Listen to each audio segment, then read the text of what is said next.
वक्त से लड़कर जो नसीब बदल दे, वक्त से लड़कर जो नसीब बदल दे, इंसान वही जो अपनी तकदीर बदल दे। कल क्या होगा कभी मत सोचो दोस्तों, कल क्या होगा कभी मत सोचो दोस्तों, क्या पता कल वक्त खुद अपनी तस्वीर बदल दे। नमस्ते दोस्तों, जोहार, मैं निमेश सर आप सभी का शिक्षक भर्ती यूट्यूब चैनल में हार्दिक स्वागत करता हूं। क्लास 12 के स्टूडेंट्स के डिमांड को देखते हुए मैं आज इस वीडियो के माध्यम से क्लास 12 के इंग्लिश कोर के फर्स्ट बुक यानी फ्लैमिंगो बुक के पोएट्री सेक्शन से first poem my mother eight 66 के top 15 exam related important MCQ type questions करवाने वाला हूं, जिसमें प्रीवियस ईयर्स के क्वेश्चंस भी शामिल है और आपके एग्जाम में छपने लायक क्वेश्चंस को भी शामिल किया गया है। तो जल्दी से इस वीडियो को लाइक करें और अपने सारे दोस्तों को भी शेयर करें, और जो भी बच्चे अभी तक इस चैनल से नहीं जुड़े जल्द सब्सक्राइब कर ले ताकि आगे की वीडियो की नोटिफिकेशन सबसे पहले आप तक पहुंचे। तो चलिए दोस्तों, बिना देर के वीडियो को शुरू करते हैं। तो दोस्तों, डायरेक्ट एमसीक्यू टाइप क्वेश्चंस करवाने से पहले आपको इस पोएम से रिलेटेड 15 इंपॉर्टेंट लाइंस को अच्छे से समझाने जा रहा हूं, जिसको समझकर आप आसानी से इन टॉप 15 एमसीक्यू टाइप क्वेश्चंस का आंसर आसानी से दे पाइएगा। और ये पॉइंट्स आपके एमसीक्यू के लिए ही नहीं बल्कि आपके सब्जेक्टिव टाइप क्वेश्चंस के लिए भी बहुत ही इंपॉर्टेंट है। तो अच्छे से बारीकी से चलिए हम लोग एक एक करके पॉइंट्स को समझते हैं। चलिए, फर्स्ट पोएम ये देख सकते हैं दोस्तों, माय मदर एट 66। सबसे पहले आपको इस पोएम का जो है वो कवित्री को जानना होगा, ठीक है। तो इसके पोएट का नाम क्या है दोस्तों? कमला दास, ठीक है। यहां से क्वेश्चंस पूछे जाते हैं। तो चलिए पहले पॉइंट्स को हम लोग देखेंगे और समझेंगे इस पोएम के बारे में। ये जो मेजर पॉइंट्स देख सकते हैं दोस्तों, पहला पॉइंट क्या लिखा गया है? The poet is driving from her parents' home to the Cochin airport। याद रखिए दोस्तों, the poet is driving from her parents' home to the Cochin airport। ये जो कवित्री है यानी कमला दास जो है अपने माता पिता के घर से कोचिन हवाई अड्डे के लिए गाड़ी चला रही है। कहां से दोस्तों? याद रखिएगा, फ्रॉम अगर क्वेश्चन पूछा जाए तो याद रखिएगा from parents home to the Cochin airport. याद रखिएगा कहां से? माता पिता के घर से कोचिन एयरपोर्ट के लिए गाड़ी चला रही है, ठीक है। चलिए नेक्स्ट पॉइंट की ओर हम लोग बढ़ते हैं। पॉइंट नंबर 2 क्या लिखा गया देख सकते हैं? Her mother who is 66 years old is sitting beside her.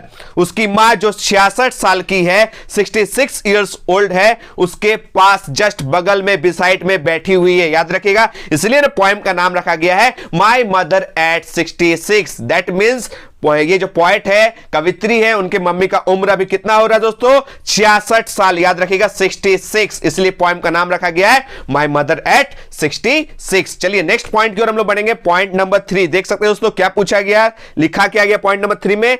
The old lady is dosing with her open mouth, ठीक है, या माउथ ओपन। ये जो ओल्ड लेडी है, ये जो बूढ़ी लेडी है, वो मुंह खोलकर झपकी ले रही है। क्या ले रही है दोस्तों? झपकी ले रही है, डोजिंग, ठीक है। नेक्स्ट पॉइंट देख सकते हैं, पॉइंट नंबर 4 में क्या लिखा गया है? Her face looks pale and faded like ash, ठीक है। उनका जो लुक, वो जो फेस है दोस्तों, जो चेहरा है, राख की तरह पीला पड़ गया है और मुरझाया हुआ दिखता है, ठीक है, क्योंकि उम्र भी हो गया है 66 साल, इसलिए जो फेस है दोस्तों वो पेल पड़ गया है और फेडेड या लाइक क्या एस, ठीक है। याद रखिएगा लाइक एस यानी राख की तरह मुरझाया हुआ सा उनका चेहरा प्रतीत होता है। चलिए नेक्स्ट पॉइंट देखते हैं, पॉइंट नंबर 5 क्या लिखा गया दोस्तों? It looks lifeless like a dead body यानी कॉप्स, ठीक है। इनका जो चेहरा है दोस्तों, इनका जो चेहरा जो है वो किस तरह का प्रतीत होता है दोस्तों? याद रखिएगा लाइफलेस, जिसमें जीवन ही नहीं होता है, एकदम निर्जीव की तरह, लाश की तरह, डेड बॉडी की तरह दिखता है। याद रखिएगा, और डेड बॉडी जो है दोस्तों, उसका जो पोएम में वर्ड यूज किया गया है वो कॉप्स। याद रखिएगा, कॉप्स मींस होता है दोस्तों डेड बॉडी। याद रखिएगा, डेड बॉडी आपसे एमसीक्यू क्वेश्चन पूछा जा सकता है कि कॉप्स का मतलब क्या होता है, तो आप लोग लिख दीजिएगा डेड बॉडी, ठीक है। नेक्स्ट पॉइंट हम लोग देख सकते हैं दोस्तों, पॉइंट नंबर 6 क्या लिखा गया? It arouses pain in the poets heart, ठीक है। यह कवित्री की दिल यानी हृदय में पीड़ा यानी दुख पहुंचाती है। याद रखिए दोस्तों, इनका जो मम्मी का यह हालत देखकर उनके अंदर अंदर क्या होता है? वो दुख पहुंचता है, ठीक है। नेक्स्ट पॉइंट जो है पॉइंट नंबर 7 देख सकते हैं, क्या लिखा गया है? The poet turned away her attentions from her mother and looks outside. जब तक इनसाइड में देख रही थी, अपने मम्मी को देख रही थी, तब तक वो निराशा हताशा में डूबी हुई थी, इसलिए ध्यान भटकाने के लिए वो अपना जो है दोस्तों, याद रखिएगा, वो बाहर की ओर देखती है, कार के बाहर की तरफ जब देखती है दोस्तों, तब नजारा कुछ अलग होता है, ठीक है। चलिए नेक्स्ट बढ़ते हैं हम लोग पॉइंट नंबर 8 की ओर। देखिए क्या लिखा गया दोस्तों पॉइंट नंबर 8 में? The world outside is full of life and activity. याद रखिएगा, जो बाहर का जो संसार है दोस्तों, वो जीवन और गतिविधियों से भरा हुआ है। जब तक वो इनसाइड में देख रही थी, तब तक उसके मम्मी को देखकर क्या लग रहा था कि जीवन बस कुछ ही क्षण का है, ठीक है, क्योंकि उनका जो हालत है दोस्तों, मुरझाया हुआ सा दिख रहा था, उनका एज स्पष्ट रूप से दिख रहा था, ठीक है। लेकिन जब बाहर की ओर देखती है तो रिलैक्स फील करती है, क्योंकि बाहर का जो दुनिया है दोस्तों, वो रिलैक्स दुनिया था, क्योंकि बाहर का जो जीवन है वो गतिविधियों से भरा हुआ, लाइफ से भरा हुआ है, और अंदर जब देखती है इनसाइड तो लाइफ लेस नजर आता है, ठीक है। नेक्स्ट पॉइंट बढ़ेंगे हम लोग पॉइंट नंबर 9 की ओर। देख सकते हैं पॉइंट नंबर 9 में क्या लिखा गया दोस्तों, the trees seem running past, यानी स्प्रिंटिंग, ठीक है, याद रखिएगा। पीछे पेड़ दौड़ते हुए प्रतीत होते हैं, ठीक है, याद रखिएगा। कार स्पीड से पार हो रहा है तो जो पेड़ है वो साए साए पीछे की ओर भागते हुए नजर आ रहे हैं। इस प्रक्रिया का जो नाम है दोस्तों, वो स्प्रिंटिंग होता है, याद रखिएगा। स्प्रिंटिंग मींस रेसिंग फास्ट, याद रखिएगा, तेजी से दौड़ते हुए, याद रखिएगा, ठीक है। पोएम में स्प्रिंटिंग वर्ड का यूज किया गया है। देखिएगा, जब भी आप लोग गाड़ी से जाइएगा कहीं, तो वो जो पेड़ पौधे होते हैं, जो एक्चुअली वो खड़े रहते हैं, लेकिन आपको लगेगा कि पेड़ जो है वो पीछे की ओर तेजी से भागते हुए नजर आएंगे, ठीक है। इस प्रक्रिया का नाम है दोस्तों स्प्रिंटिंग। चलिए नेक्स्ट पॉइंट बढ़ेंगे हम लोग पॉइंट नंबर 10 की ओर। पॉइंट नंबर 10 में क्या लिखा गया, देख सकते हैं दोस्तों, and the children seem to be enjoying while coming out of their homes, और बच्चे अपने घरों से बाहर निकलते हुए इंजॉय करते हुए दिखते हैं, ठीक है। देखिए, बाहर की दुनिया जब दिखा तो दो चीज यहां पे दिखाई दिया, एक पीछे की ओर तेजी से भागते हुए पेड़ पौधे, यानी स्प्रिंटिंग वाली प्रक्रिया, जिसको देखकर थोड़ा सा कभी को जो है वो रिलैक्स फील होता है, लगता है कि हाँ बाहर की दुनिया में लाइफ है। और क्या दूसरा दिखाई देता है दोस्तों, कि बच्चे जो है अपने घरों से झूमते हुए, दौड़ते हुए, खेलते हुए खुशी से बाहर आते हैं। जो बच्चे भी है यहां पर दिखाया गया लाइफ को, ठीक है, यानी ये है जीवन, ये है एक्टिविटी। जो पॉइंट जो है उनके बगल में जो कवित्री की मम्मी बैठी हुई है, उनको देखकर लगता है लाइफलेस, और बाहर की प्रक्रिया को देखकर लगता है कि हाँ वो है दुनिया, वो है लाइफ। चलिए आगे बढ़ते हैं हम लोग पॉइंट नंबर 11 की ओर। पॉइंट नंबर 11 आप लोग देख सकते हैं, they have to undergo a security check at the airport. That means घर से तो निकली थी और अब जहां उनका डेस्टिनेशन था वो पहुंच गई, यानी एयरपोर्ट अब पहुंच गई, कोचीन एयरपोर्ट अब पहुंच गई। इसलिए कोचीन एयरपोर्ट जैसे ही पहुंची तो उन्हें सुरक्षा जांच से गुजरना पड़ेगा, यानी उनका सिक्योरिटी चेकअप होने वाला है, ठीक है। आगे बढ़ते हैं हम लोग पॉइंट नंबर 12 की ओर। देख सकते हैं दोस्तों पॉइंट नंबर 12 में क्या लिखा गया, standing a few yards away she looks at her mother, ठीक है। याद रखिए, क्योंकि कवित्री नहीं जा रही है एयरपोर्ट, तो फ्यू यार्ड्स यानी कुछ ही दूर पर खड़ी है उनकी मम्मी, ठीक है। कुछ गज की दूरी पर खड़े होकर वह अपनी मां को देखती है। ये पॉइंट नंबर 12 जो है क्लियर हो गया। चलिए आगे बढ़ते हैं हम लोग पॉइंट नंबर 13 की ओर। देख सकते हैं क्या लिखा गया, her face looks faded like the late winter's moon which has lost its shine and strength, ठीक है। उनका जो चेहरा है दोस्तों, देर से जाड़े के चांद की तरह मुरझाया हुआ सा लगता है, जिसने अपनी चमक और ताकत यानी शक्ति खो दी, ठीक है। याद रखिएगा, इनके मम्मी का जो चेहरा है दोस्तों, फेस है, उसका कंपेयर किया गया है लेट विंटर्स मून से। किससे दोस्तों, लेट विंटर्स मून से, ठीक है। याद रखिएगा, जैसे लेट विंटर्स मून, याद रखिएगा विंटर के टाइम में देखिएगा चांद को देखिएगा फीका फीका सा नजर आता है, ठीक है। वो साइन और वो स्ट्रेंथ दिखाई नहीं देता है, ठीक है। याद रखिएगा, जस्ट लाइक इनके मम्मी का चेहरा भी अभी ऐसे ही हो गया, कोई भी साइन देखने को नहीं मिल रहा है, कोई भी स्ट्रेंथ देखने को नहीं मिल रहा है। इसलिए ये जो कंपेयर किया गया है लेट विंटर्स मून से, ठीक है। बहुत ही इंपॉर्टेंट सब्जेक्टिव टाइप क्वेश्चंस पूछा जाता है कि क्यों किया गया है, तो इसका आंसर यही है कि जैसे ही लेट विंटर्स मून जो होता है साइन और स्ट्रेंथ खत्म कर हो जाता है तो मुरझाया हुआ सा दिखता है, तो जस्ट लाइक उनके मम्मी का भी फेस वैसे ही दिखता है, ठीक है। इसलिए लेट विंटर्स मून से कंपेयर किया गया है। चलिए नेक्स्ट पॉइंट बढ़ते हैं हम लोग, पॉइंट नंबर 14 में क्या लिखा गया, देख सकते हैं दोस्तों, द ओल्ड फैमिलियर एक and fear of the childhood return again, ठीक है। पुराना परिचित दर्द, जो जाना पहचाना सा दर्द था और बचपन का जो डर था दोस्तों, वो फिर से लौट आता है। यह डर अपने अम्मा को खोने का डर था दोस्तों। क्या था दोस्तों, अपने अम्मा को हमेशा के लिए खोने का जो डर था वो दिखाई दे रहा था, ठीक है। लास्ट पॉइंट हम लोग देखेंगे पॉइंट नंबर 15। क्या है दोस्तों पॉइंट नंबर 15, आप लोग देख सकते हैं, लिखा गया है कि सी सेड सी यू सुन अम्मा एंड स्माइल, लेकिन जो है दोस्तों वो सामान्य दिखाई देने के लिए स्वयं को संभालती है और अम्मा को अलविदा कहने का समय आ गया दोस्तों, और अपने चेहरे पर स्माइल देती है और अपनी बूढ़ी अम्मा को फिर से मिलने की कामना करती है और कहती है सी यू सुन अम्मा, और अपने चेहरे से वो स्माइल देती है। एक्चुअली अंदर से बहुत दुखी है, ठीक है। वो प्रतीत दिखाई नहीं देना चाहता है। क्यों? क्योंकि अगर अपने मम्मी को रोते हुए चेहरा दिखाई देगा तो उनका मम्मी अंदर अंदर टूट जाएगी, ठीक है। इसलिए वो क्या देती है दोस्तों, एक स्माइल देती है और क्या बोलती है,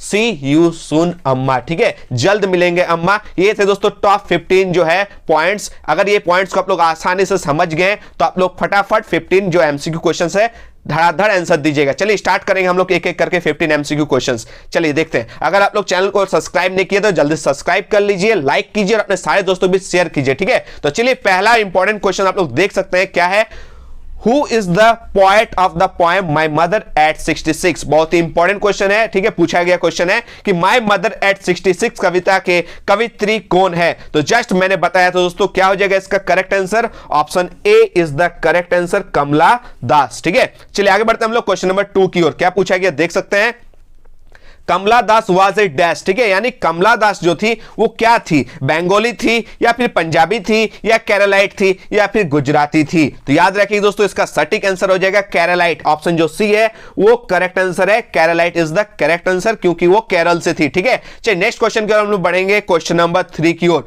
क्वेश्चन नंबर 3 आप लोग देख सकते हैं दोस्तों, क्या पूछा गया है, What is the theme of the poem? कविता का जो थीम है यानी विषय क्या है, ये आपसे क्वेश्चन पूछा गया है। ये बहुत ही इंपॉर्टेंट क्वेश्चन है, आपके एग्जाम में छपने वाला क्वेश्चन है, ठीक है। तो याद रखिएगा दोस्तों इस पोएम का जो मेन थीम है दोस्तों, विषय है, वो क्या है, death and decay is a truth. याद रखिएगा मृत्यु और क्षय एक सच्चाई है, ठीक है। जो जो इस दुनिया में आया दोस्तों उनको एक ना एक दिन जाना जरूर है, ठीक है। तो यही जो है सच्चाई है, इसको मान लेना, यही सच्चाई है। तो याद रखिएगा मृत्यु और क्षय एक सच्चाई है, death and decay is a truth, ठीक है। चलिए आगे बढ़ेंगे हम लोग क्वेश्चन नंबर 4 की ओर। क्वेश्चन नंबर 4 आप लोग देख सकते हैं दोस्तों, क्या पूछा गया है कि whose house the poet was living, यानी कवित्री किसके घर से जा रही थी, ठीक है। तो मैंने बताया था दोस्तों शुरू में ही कवित्री जो है अपने माता पिता के घर से कोचीन एयरपोर्ट जा रही है ना, तो किसके घर से जा रही थी दोस्तों, अपने माता पिता के घर से। तो इसका करेक्ट आंसर आप लोग सोच सकते हैं दोस्तों, ऑप्शन जो सी है वो करेक्ट आंसर हो जाएगा, हर पेरेंट्स होम, ठीक है। पेरेंट्स मतलब क्या होता है दोस्तों,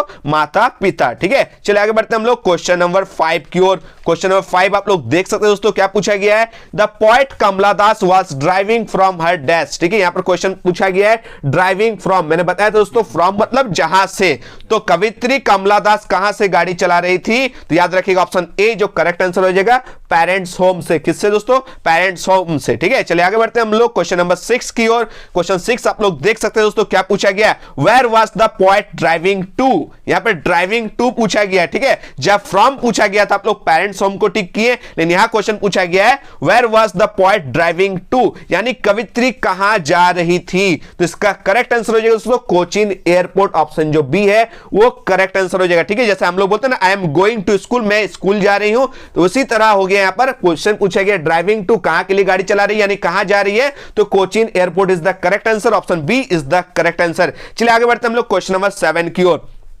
देख सकते दोस्तों क्वेश्चन नंबर 7 में क्या पूछा गया, who was sitting beside the poet, बहुत ही इंपॉर्टेंट क्वेश्चन एग्जाम में पूछा हुआ क्वेश्चन है, प्रीवियस ईयर क्वेश्चन है, ठीक है, कि who was sitting beside the poet, कवित्री के पास यानी बगल में कौन बैठी हुई थी। तो मैंने बताया था दोस्तों उनकी मम्मी, ठीक है। तो इसका करेक्ट आंसर हो जाएगा ऑप्शन बी, हर मदर। क्या हो जाएगा दोस्तों, her mother is the correct answer, option B is the correct answer. चलिए आगे बढ़ते हम लोग क्वेश्चन नंबर 8 की ओर। क्वेश्चन नंबर 8 आप लोग देख सकते हैं दोस्तों, what is poet's childhood fear, कवित्री का बचपन का डर क्या है दोस्तों, बचपन का प्यार नहीं पूछा गया, यहां पर बचपन का डर पूछा गया। तो इसका करेक्ट आंसर हो जाएगा ऑप्शन नंबर ए। क्या हो जाएगा दोस्तों, option A is the correct answer, losing her mother forever, अपनी मां को हमेशा के लिए खोने का जो डर है उसी को यहां पर बताया गया चाइल्डहुड फियर है, ठीक है। चलिए आगे बढ़ते हैं हम लोग क्वेश्चन नंबर 9 की ओर। क्वेश्चन 9 आप लोग देख सकते हैं दोस्तों, क्या पूछा गया है, व्हाई वाज मदर्स फेस पेल, ठीक है। मां का जो चेहरा है दोस्तों वो पेल क्यों पड़ गया, वो पीला क्यों पड़ गया, वो फीका क्यों पड़ गया। तो इसका करेक्ट आंसर हो जाएगा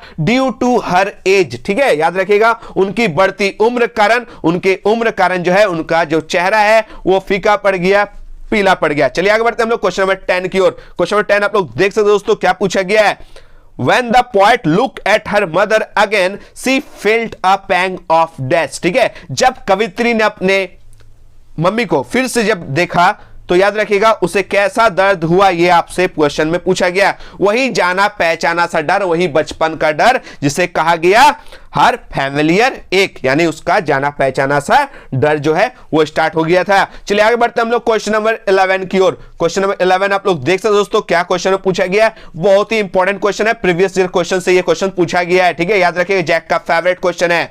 the poet compared her mother to dash, ठीक है, यानी कवित्री ने अपनी मां की तुलना किससे की है। मैंने जस्ट समझाया दोस्तों आप लोगों को कि कवित्री ने अपनी मां की तुलना कर दिया था किससे, लेट विंटर्स मून से। किससे? ऑप्शन जो बी है वो करेक्ट आंसर हो जाएगा, लेट विंटर्स मून, क्योंकि लैक ऑफ साइन और स्ट्रेंथ की वजह से, चमक की कमी की वजह से, पावर की कमी की वजह से अपनी मां की तुलना वो लेट विंटर्स मून से करती है, ठीक है। ये सब्जेक्टिव के लिए ही बहुत ही इंपॉर्टेंट क्वेश्चन है। चलिए आगे बढ़ेंगे हम लोग क्वेश्चन नंबर 12 की ओर। क्वेश्चन नंबर 12 आप लोग देख सकते हो दोस्तों, क्वेश्चन में क्या पूछा गया है कि why did the poet compare her mother's face to a late winter's moon, ठीक है। ये क्वेश्चन पूछा गया कि कवित्री ने उसकी मां के चेहरे की तुलना लेट विंटर्स मून से क्यों की, ये क्वेश्चन में पूछा गया है। तो इसका सारा ऑप्शन देखिएगा, क्योंकि जब भी आपको ऑप्शंस में ऑल ऑफ दीज मिलेगा तो तीनों ऑप्शंस को अच्छे से समझिएगा, क्योंकि अधिकतर का आंसर हम लोग देखते हैं ऑल ऑफ दीज होता है, तो अच्छे से समझने वाले हैं तीनों ऑप्शन को। अगर ये तीनों ऑप्शन अगर आपको सही लगता है तो ऑल ऑफ दीज हो जाएगा इसका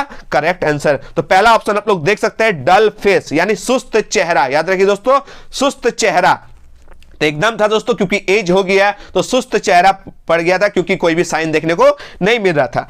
ऑप्शन बी क्या लिखा गया दोस्तों, पेल एंड कलरलेस फेस, पीला और रंगहीन चेहरा। याद रखिए दोस्तों, हाँ, उनका जो चेहरा है पीला पड़ गया था, वो कोई भी कलरलेस, एकदम कलरलेस सब प्रतीत हो रहा था, तो ये भी इसका करेक्ट ऑप्शन हो जाएगा। और ऑप्शन सी जो है वो देख सकते हैं, old age of poet's mother, कवित्री के मां का जो है दोस्तों वो वृद्धावस्था, तो वृद्धावस्था को यहां दिखाया गया दोस्तों, क्योंकि उनकी मां की उम्र 60 पार हो गया था, यानी 66 साल की हो गई थी। तो कहीं ना कहीं ये तीनों ऑप्शन सही है, तो इसका लास्ट ऑप्शन हो जाएगा all of this is the correct answer. चलिए आगे बढ़ेंगे हम लोग क्वेश्चन नंबर 13 की ओर। क्वेश्चन 13 आप लोग देख सकते हो दोस्तों, क्या है क्वेश्चन में कि what does the poet notice outside the car, ठीक है, कार के बाहर कवित्री क्या देखती है। इनसाइड में तो अपने मम्मी को वो देखती है, कार के जब इनसाइड में देखती है यानी कार के अंदर देखती है तो अपने मम्मी को देखकर दुखी होती है, ठीक है, उनका हालत को देखकर दुखी होती है, इसलिए हालत दुख जो है वो दूर करने के लिए वो बाहर की ओर देखती है, और बाहर का नजारा कुछ और ही था। तो यहां पर क्वेश्चन में वही पूछा गया है कि कार के बाहर कवित्री क्या देखती है।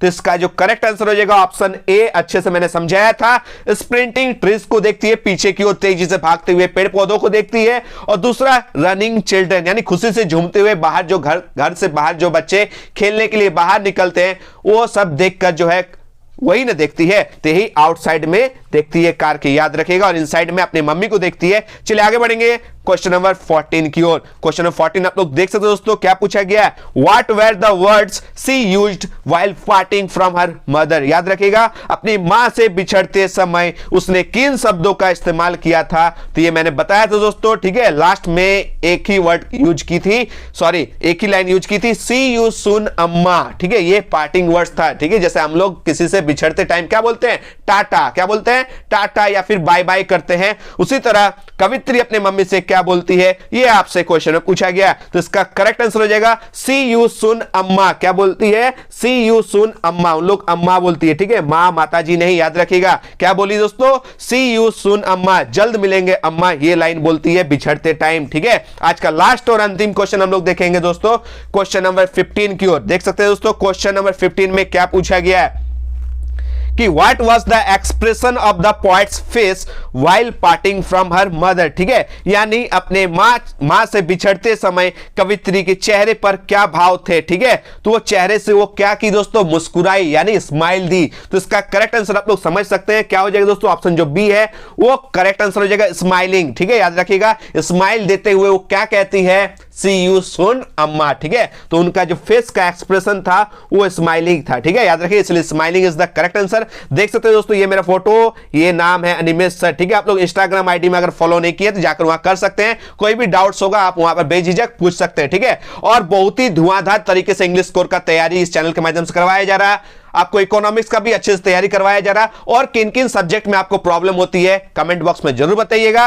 अगर आप लोग इंग्लिश कोर का चैप्टर 1 चैप्टर 2 का वीडियो नहीं देखे तो देख लीजिएगा, ठीक है, क्योंकि द लास्ट लेसन को अच्छे से समझाया है, उसका एमसीक्यू क्वेश्चंस भी प्रोवाइड कर दिया गया है और उसका सब्जेक्टिव भी प्रोवाइड कर दिया गया है। चैप्टर 2 लास्ट स्प्रिंग को भी अच्छे से कंप्लीट करवा दिया गया है, ठीक है। अगर वो वीडियोस नहीं देखे तो जाकर देख लीजिएगा, बहुत ही इंपॉर्टेंट वीडियोस है, आपके लिए फायदेमंद साबित होगी। ईमानदारी से इस वीडियो को लाइक कीजिएगा दोस्तों, ठीक है। अगर ये वीडियो थोड़ी सी भी अच्छी लगी तो कमेंट बॉक्स में जरूर बताइएगा, जम के अपने दोस्तों को शेयर कीजिए, लाइक कीजिए, ठीक है। मिलते हैं दोस्तों एक नए वीडियो में, धन्यवाद, जय हिंद, वंदे मातरम।